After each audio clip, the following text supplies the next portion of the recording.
باللہ من الشیطان الرجیم بسم اللہ الرحمن الرحیم ان سالم بن عبداللہ بن عمر عن ابیہ ان النبی صلی اللہ علیہ وسلم قال نعم الرجل عبداللہ لو کان یصلی من اللیل قال سالم فکان عبداللہ بعد ذلك لا ینام من اللیل الا قلیلا بخاری مسلم۔ حضرت سالم رضی اللہ تعالیٰ عنہ اپنے والد عبداللہ بن عمر رضی اللہ تعالیٰ عنہ سے روایت کرتے ہیں کہ نبی صلی اللہ علیہ وسلم نے فرمایا، عبداللہ بہت اچھے آدمی ہیں، کاش تہجد کا اہتمام کر لیتے، تہجد کے لیے اٹھا کرتے۔ تو سالم رضی اللہ تعالیٰ عنہ کہتے ہیں کہ آپ صلی اللہ علیہ وسلم کے فرمانے کے بعد ان کے والد کا یہ حال ہوا کہ رات میں تھوڑی دیر سویا کرتے تھے۔ معزز سامعین، ابھی میں نے آپ کے سامنے ایک حدیث پیش کی اور اس حدیث کا عنوان ہے اصحاب نبی صلی اللہ علیہ وسلم کا حال۔ یوں تو صحابہ اکرام کے تعلق سے واقعات ہم بارہا سنتے ہیں، لیکن ایمان کو تازہ کرنے کے لیے بہتر ہے کہ اس کو دوبارہ اور ریپیٹڈلی ہم اس کو سنا کریں تاکہ ہمارے ایمان میں تازگی آ جائے۔ تو یہاں اس حدیث میں ہمیں پتہ چلتا ہے کہ حضور صلی اللہ علیہ وسلم، ایک تو پتہ چلتا ہے کہ ان کی نصیحت کا طریقہ کس طرح سے تھا۔ تو کسی انسان کو جو ہے ڈائریکٹلی وہ ٹوکتے نہیں تھے، یہ کہتے تھے کہ انہوں نے یہ کہا کہ عبداللہ بہت اچھے آدمی ہیں، لیکن کاش وہ تہجد کا بھی اہتمام کر لیتے۔ بس انہوں نے اشارہ دیا۔ تو یہاں پہ ان صحابی کا یہ ان پر اس طرح کا اثر ہوتا ہے کہ رات میں بہت کم سویا کرتے تھے، اتنا تہجد کا اہتمام کیا کرتے تھے۔ اسی ضمن میں کچھ احادیث اس طرح سے ہیں۔ حضرت ابو ہریرہ رضی اللہ تعالیٰ عنہ فرمایا کہ ہجرت کر کے آنے والوں میں جو غریب محتاج تھے اور جو خدا کی راہ میں کچھ مال خرچ نہیں کر سکتے تھے اور دوسرے عبادات تو کیا کرتے تھے، لیکن وہ مجبور تھے، غریب تھے، اس لیے جو ہے اللہ تعالیٰ کی راہ میں کچھ مال خرچ نہیں کر سکتے تھے، تو ان کو افسوس ہوتا ہے کہ دوسرے صحابہ اکرام جو ہے ان سے نیکیوں میں جو ہے ان سے آگے ہیں، لیکن وہ اپنی مجبوری کا ایک بار وہ حضور صلی اللہ علیہ وسلم کے پاس آتے ہیں اور اپنی مجبوری کا اظہار کرتے ہیں اور کہتے ہیں کہ یا رسول اللہ صلی اللہ علیہ وسلم یہاں پہ وہ کہتے ہیں آئے اور وہ کہتے ہیں کہ ہمیشہ باقی رہنے والے خوشحالی ہیں اور بلند مراتب کو مالدار کو ملے۔ تو وہ کہتے ہیں کہ بہت سارے نیکیاں جو ہے یہ مالدار لوگ ہیں وہ لے جا رہے ہیں۔ تو حضور صلی اللہ علیہ وسلم پوچھتے ہیں کیا کہنا چاہتے ہو؟ تو انہوں نے کہا ہم نماز پڑھتے ہیں تو وہ بھی نماز پڑھتے ہیں، ہم روزہ رکھتے ہیں تو وہ بھی روزہ رکھتے ہیں، ہم دوسرے عبادات کرتے ہیں تو عبادات اور نیک کام کرتے ہیں تو وہ بھی کرتے ہیں، لیکن ایک نیکی ایسی ہے جو وہ کرتے ہیں لیکن ہم نہیں کر سکتے۔ وہ یہ ہے کہ وہ جو ہے اللہ تعالیٰ کی راہ میں بہت سارا مال خرچ کرتے ہیں اور وہ غلاموں کو آزاد کیا کرتے ہیں۔ تو اس سلسلے میں رقم خرچ کرتے ہیں، تو ہم لوگ جو ہے اس نیکی سے ہم محروم ہو گئے ہیں۔ تو دیکھیں یہاں پہ جو ہے اللہ تعالیٰ کی راہ میں خرچ کرنے کا اور نیک راستے میں چلنے کے لیے جو ہے وہ ہمیشہ حضور صلی اللہ علیہ وسلم کے صحبت میں رہتے تھے، لیکن وہ ہمیشہ جو ہے ان کو آخرت کی فکر رہتی تھی۔ تو حضور صلی اللہ علیہ وسلم ان کی بات سن کر فرماتے ہیں کہ تمہیں ایک ایسی بات نہ بتاؤں جس کی بدولت نیکی کی راہ میں تم لوگ جو ہے ان سے آگے بڑھ جائیں۔ تو وہ صحابہ اکرام بہت خوش ہو جاتے ہیں اور کہتے ہیں اور صرف تم وہی لوگ افضل ہوں گے جو تمہارے جیسا کام کریں گے۔ وہ لوگ جو ہے بہت خوش ہو جاتے ہیں اور کہتے ہیں کہ یا رسول اللہ بتائیے۔ تو آپ نے فرمایا فرض نماز کے بعد 33 مرتبہ سبحان اللہ، 33 مرتبہ اللہ اکبر اور 33 مرتبہ الحمدللہ کہہ لیا کرو۔ چنانچہ یہ لوگ اس کا اہتمام کرتے ہیں، لیکن اس کے بعد کیا ہوتا ہے، جب وہ خوشحال لوگ جو تھے ان کو معلوم ہوتا ہے کہ حضور صلی اللہ علیہ وسلم نے اس طرح سے دوسرے صحابہ اکرام کو نصیحت کی تھی، تو وہ لوگ بھی جو ہے اس کا اہتمام کرنے لگتے ہیں۔ تو پھر ان کو افسوس ہوتا ہے اور حضور صلی اللہ علیہ وسلم کے پاس آ کے کہتے ہیں یا رسول اللہ، ان لوگوں کو جو ہے پتہ چل گیا ہے کہ جو بھی آپ نے نصیحت کی تھی ان کو بھی پتہ چل گیا ہے اور وہ لوگ بھی اس کا اہتمام کر رہے ہیں۔ تو بتایا کہ ہمارے مالدار بھائیوں نے سنا تو انہوں نے بھی شروع کر دیا ہے۔ تو آپ صلی اللہ علیہ وسلم نے فرمایا یہ ایسا نہیں ہے، یہ اللہ کا فضل ہے، وہ جسے چاہتا ہے وہ ان کو دیتا ہے۔ تو اس حدیث سے یہ بات معلوم ہوتی ہے کہ جماعت میں دین کی راہ میں آگے بڑھنے اور آخرت میں بلند مرتبہ پانے کی کتنی شدت سے ان کو پیاس تھی. تو اللہ تعالیٰ کی راہ میں خرچ کرنے اور نیک کام میں آگے بڑھنے کی جو ہے صحابہ کرام کو جو ہے ان کو بہت شدید پیاس تھی. اور یہ بھی ہے کہ حدیث سے معلوم ہوا کہ جو لوگ مال خرچ کرنے کی سخت نہیں رکھتے اور ذکر و دعا میں دوسرے نیکی کے کام کریں تو جنت سے محروم نہ رہیں گے. اور یہ بھی معلوم ہوا کہ غلاموں کو اس مصیبت سے نکالنا اور انہیں انسانیت کی راہ پر لانا اور سماج میں ان کو برابر کا حیثیت دینا بہت بڑی نیکی ہے. اور اس حدیث میں اللہ اکبر کے لیے 33 مرتبہ کا ذکر ہے، اور دوسرے حدیث میں اللہ اکبر کا ذکر جو ہے 34 بار پڑھنے کا ذکر آتا ہے. تو بزرگوں کا اسی پر عمل ہے. اور بعض اور حدیث میں یہ آتا ہے کہ آپ صلی اللہ علیہ وسلم نے تینوں کو 10 بار پڑھنے کی تلقین دی ہے. ایک دوسری حدیث ہے، حضرت ابو ہریرہ رضی اللہ تعالیٰ عنہ بیان کیا کہ ایک آدمی حضور صلی اللہ علیہ وسلم کے پاس آیا اور کہا کہ یا رسول اللہ میں بہت بھوکا ہوں. ہم یہ واقعات ہم بہت بار سن چکے ہیں اور بارہا سنتے رہتے ہیں. تو حضور صلی اللہ علیہ وسلم نے ایک شخص کو جو ہے اپنے بیوی کے پاس بھیجا اور کہا کہ جاؤ کچھ کھانے کے لیے ہے تو لے کے آؤ. تو وہاں سے جواب ملتا ہے کہ یا رسول اللہ پانی کے سوائے کھانے کے لیے کچھ نہیں ہے. اسی طرح ایک کے بعد دوسری بیوی، دوسرے کے بعد تیسری بیوی سے تمام بیویوں کے پاس سے ہر ایک جگہ سے جو یہی جواب آتا ہے کہ پانی کے سوائے کچھ بھی نہیں ہے. تو پھر آخر حضور صلی اللہ علیہ وسلم اپنے صحابہ اکرام سے پوچھتے ہیں کہ کوئی ہے کہ اس مہمان کی مہمان نوازی کرے، اس کو کچھ کھلا دے. تو ایک صحابی ان میں سے کہتے ہیں کہ انصار صحابی ان کو کہتے ہیں یا رسول اللہ میں ان کی مہمان نوازی کروں گا. تو وہ اپنے گھر لے جاتے ہیں، اور وہ جب ان کو گھر لے جاتے ہیں تو ان کی بیوی سے پوچھتے ہیں کہ حضور صلی اللہ علیہ وسلم کے مہمان ہیں، کچھ کھانے کے لیے ہے تو دے دو. تو بیوی کہتی ہے کہ سوائے بچوں کے کھانے کے کچھ بھی نہیں ہے. تو فرماتے ہیں بچوں کو تھوڑا کھلا کے بہلا پسلا کے جو ہے ان کو سلا دو، اور جو ہے مہمان کے لیے سب کے لیے کھانا رکھ دو، اور جب مہمان کھانا شروع کریں تو چراغ بجھا دو اور ایسا پریٹینڈ کرو کہ ہم بھی کھا رہے ہیں، اور تاکہ مہمان جو ہے یہ سمجھے کہ ہم بھی جو ان کے ساتھ میں کھانا کھا رہے ہیں. تو اسی طرح سے ہوتا ہے، کھانا رکھ دیا جاتا ہے تو مہمان سیراب ہو کے وہ کھانا کھاتے ہیں، اور چراغ بجھا کے یہ لوگ جو اسی طرح سے بس کھانے کا بہانہ کرتے ہیں، اور مہمان تو آسودہ ہو کر خوش ہو کر لوٹ جاتا ہے. لیکن ان دونوں نے بھوکے رہ کر رات گزاری. جب صبح یہ صحابی حضور صلی اللہ علیہ وسلم کے پاس پہنچے تو آپ صلی اللہ علیہ وسلم نے فرمایا، یہاں پہ ہم یہ آبزرو کرنے کا معاملہ ہے کہ حضور صلی اللہ علیہ وسلم کو جو ہے اللہ تعالیٰ کی طرف سے خبر آتی ہے. یہ جو بھی معاملہ ہوا حضور صلی اللہ علیہ وسلم کو تو پتہ نہیں تھا. تو یہ ادا جو ہے ان کو اتنا خوش ہوتی ہے کہ اللہ تعالیٰ حضور صلی اللہ علیہ وسلم تک بات پہنچاتا ہے، اور حضور صلی اللہ علیہ وسلم کہتے ہیں کہ تم دونوں میاں بیوی نے مہمان کے ساتھ جو رات کا سلوک کیا اس سے اللہ تعالیٰ بہت خوش ہوا ہے. اگر یہ شخص جو آیا تھا فاقے سے تھا، بھوک سے تھا، بے چین تھا، اس لیے بچوں پر اس کو مہمان کو ترجیح دی گئی، کیونکہ بچوں کو تھوڑا کھلا کر سلا دیا گیا، اور جو ہے یہ خود جو ہے بھوکے رہے. آج اگر ہم اپنا جائزہ لیں تو کیا حالات ہیں.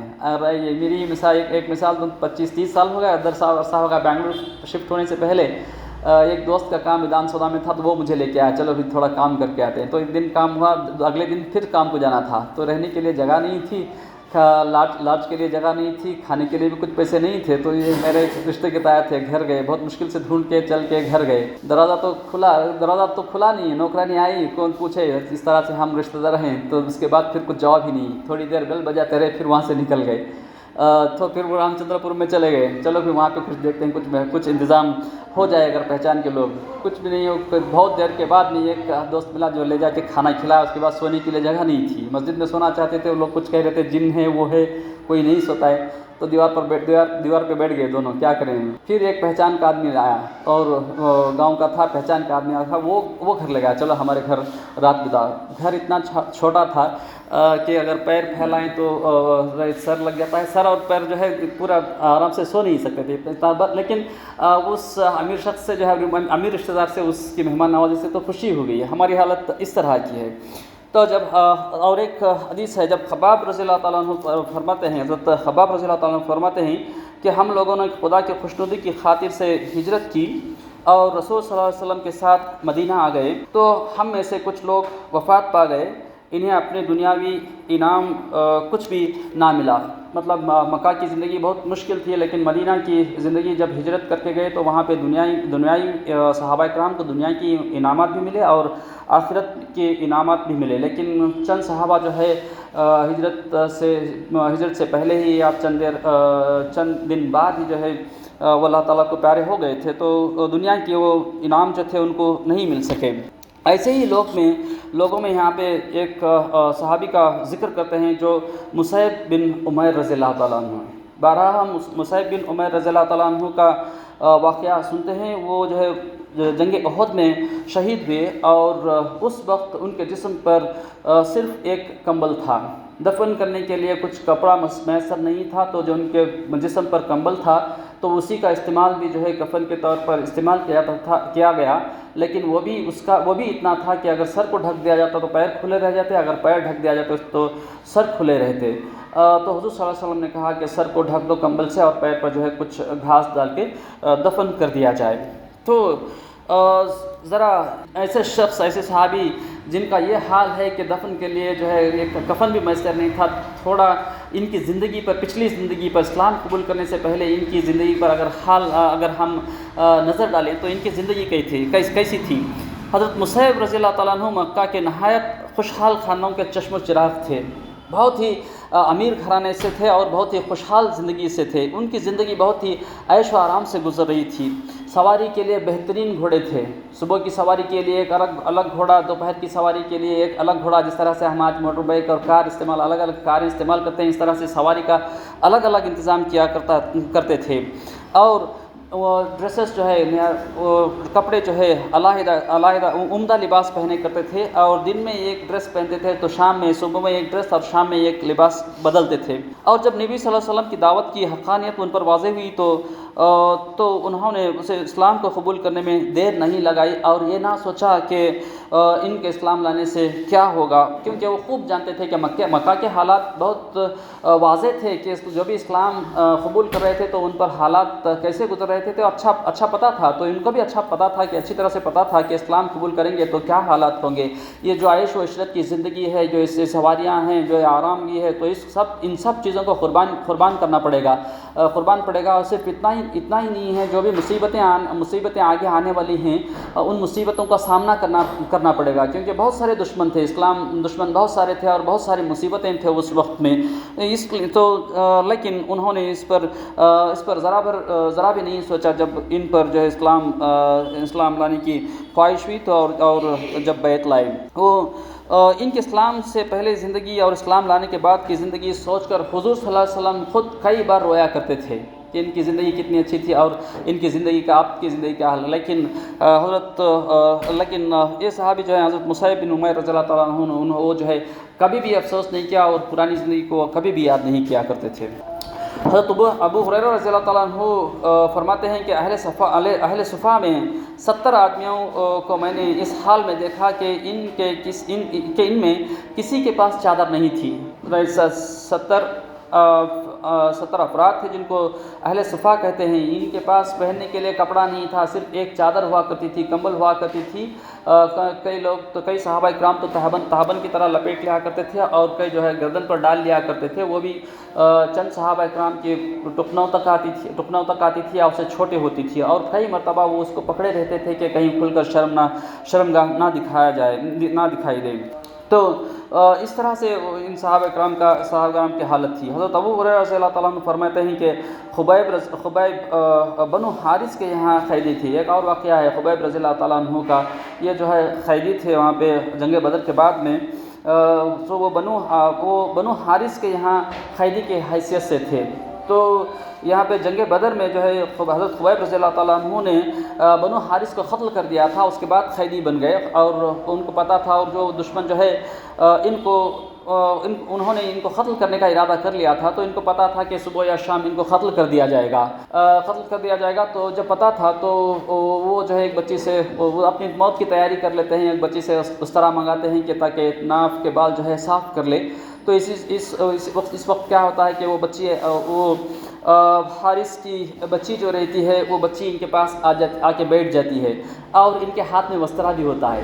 دور سے وہ ماں جو ہے پورا منظر دیکھتی ہے اور گھبرا جاتی ہے کہ قیدی کے ہاتھ میں وسترا ہے اور وہ جو ہے وہ دشمن ہے اور وہ بچی اس کے گود میں بیٹھی ہوئی، تو پتہ نہیں وہ جو ہے میری بچی کا کیا حال کر دے۔ تو یہ جو ہے صحابی ان کے اس ماں کی حیثیت کو جو ہے حضرت خبیب رضی اللہ تعالیٰ عنہ ان کے اس ماں کی پریشانی کو سمجھ جاتے ہیں اور اس کو دلاسا دیتے ہیں کہ پریشان مت ہو، گھبراؤ مت، میں ایسے دین پر عمل کرتا ہوں جو مجھے دشمن کی بیٹی کو بجائے قتل کرنے کی اجازت نہیں دیتا۔ اور وہ عورت بھی یہی کہتی ہے کہ انہوں نے اپنی زندگی میں اتنا مہذب قیدی جو ہے انہوں نے ان کی زندگی میں کبھی نہیں دیکھا۔ عوف بن مالک رضی اللہ تعالیٰ عنہ کا بیان، حضرت عائشہ رضی اللہ تعالیٰ عنہ کہتے ہیں کہ ایک آدمی نبی صلی اللہ علیہ وسلم کے پاس آیا، اس نے کہا یا رسول اللہ صلی اللہ علیہ وسلم، میرے کچھ غلام ہیں، وہ مجھ سے جھوٹ بولتے ہیں اور امانت میں خیانت کرتے ہیں، تو اس وجہ سے میں جو ہے ان کو سزا دیا کرتا ہوں۔ تو حضور صلی اللہ علیہ وسلم سے پوچھنے لگے اس طرح سے وہ لوگ غلطی کرتے ہیں تو میں ان کی سزا دیا کرتا ہوں، تو قیامت کے دن کیا جو ہے اللہ تعالیٰ کے پاس مجھے بھی اس کا جواب دینا پڑے گا؟ تو حضور صلی اللہ علیہ وسلم کہتے ہیں کہ ہر ایک چیز کا جواب ہوگا۔ اگر ان کی غلطی زیادہ ہے تو ان کو زیادہ ہوگی، اگر تمہارے طرف سے زیادتی ہوئی ہے تو اس کا حساب بھی تمہیں دینا پڑے گا۔ ہر ایک چیز کو جو ہے برابر تولا جائے گا، کیونکہ اللہ تعالیٰ فرماتا ہے کہ ہم قیامت کے دن انصاف کی ترازو میں ہر شخص کے اعمال تولیں گے اور کسی کی تول میں کوئی ظلم نہ کیا جائے گا، اور ذرہ برابر بھی کوئی عمل برا بھلا کسی کے نامہ اعمال میں ہوگا تو اس کے سامنے لائیں گے اور ہم حساب لینے کے لیے بالکل کافی ہیں۔ فکر آخرت، حضرت عبداللہ ابن عمر رضی اللہ تعالیٰ عنہ کہتے ہیں کہ حضور صلی اللہ علیہ وسلم ہم نبی صلی اللہ علیہ وسلم کے ساتھ ایک سفر جہاد میں تھے، تو آپ کچھ لوگوں کے پاس سے گزرے اور پوچھا کہ تم کون لوگ ہو؟ تو انہوں نے کہا ہم مسلمان ہیں۔ عبداللہ رضی اللہ تعالیٰ عنہ کہا کہ وہاں ایک عورت کھانا پکا رہی تھی اور جو ہے وہ چولہے میں جو ہے آگ بھڑکا رہی تھی، اس کے ہاتھ میں بچہ تھا، تو وہ جب بھی آگ بھڑکتی تو اپنے بچے کو دور لیا کرتی تھی کہ بچے کو نقصان نہ پہنچے۔ تو اسی طرح سے کئی مرتبہ ہوتا ہے، تو وہ جب حضور صلی اللہ علیہ وسلم، وہ بھی مسلمان تھی، مومن تھی، حضور صلی اللہ علیہ وسلم کو جب دیکھتی ہے تو وہ عورت حضور صلی اللہ علیہ وسلم کے پاس آتی ہے اور پوچھتی ہے کہ یا رسول اللہ صلی اللہ علیہ وسلم، کیا اللہ رحمان اور رحیم نہیں ہے؟ تو کہتے ہیں بے شک اللہ تعالیٰ رحمان اور رحیم ہے۔ تو کیا جس طرح سے ایک ماں اپنے بچے کو چاہتی ہے، کیا وہ اپنے بندوں کو نہیں چاہتا ہے؟ تو حضور صلی اللہ علیہ وسلم کہتے ہیں کہ وہ تو اس سے زیادہ چاہتا ہے۔ تو وہ کہتی ہے کہ اگر ایسا ہے تو کوئی ماں جو ہے اپنے بچے کو آگ میں ڈالنا پسند نہیں کرتی ہے، تو اس طرح تو اللہ تعالیٰ کس طرح سے ہم کو جو ہے جہنم میں ڈال سکتا ہے، اپنے بندوں کو جو ہے عذاب دے سکتا ہے؟ تو یہ بات سن کر حضور صلی اللہ علیہ وسلم نے سر جھکا لیا اور رونے لگے، اور تھوڑی دیر بعد اپنا سر اٹھا کر فرماتے ہیں اللہ تعالیٰ نہیں عذاب دے گا مگر اس سرکش و متکبر کو جس نے کلمہ توحید کو قبول کرنے سے انکار کر دیا ہو۔ تو اسے کہتے ہیں کہ اللہ تعالیٰ سب کو سزا نہیں دے گا، لیکن اس شخص کو سزا دے گا جو ایمان قبول نہیں کرے گا۔ تو ایمان قبول نہیں کرے گا تو اس کا مطلب یہ نہیں کہ مسلمانوں کو جو ہے جو لوگ ایمان لائے تو ان کو سزا نہیں ہوگی۔ اس کا ابھی ہم نے قرآن کی تفسیر میں ہم نے سماعت فرمایا کہ اگر مسلمان ہے تو بھی مومن ہونا چاہیے اور صحیح راستے پر چلنا چاہیے، تبھی جو ہے وہ اللہ تعالیٰ سے جو ہے رحم کی امید کر سکتا ہے، ورنہ اگر مسلمان ہے اور من چاہی زندگی اگر ہم گزاریں تو ہم امید اس کی شفقت کی اور اس کے ہم امید نہیں کر سکتے۔ اسی کے ساتھ میں اپنی بات کو ختم کرتا ہوں۔ اللہ تعالیٰ سے دعا کرتا ہوں کہ ان تمام کئی سنی باتوں پر مجھے اور ہم تمام کو اس پر عمل کی توفیق عطا فرمائے۔ وآخر دعوانا الحمدللہ رب العالمین۔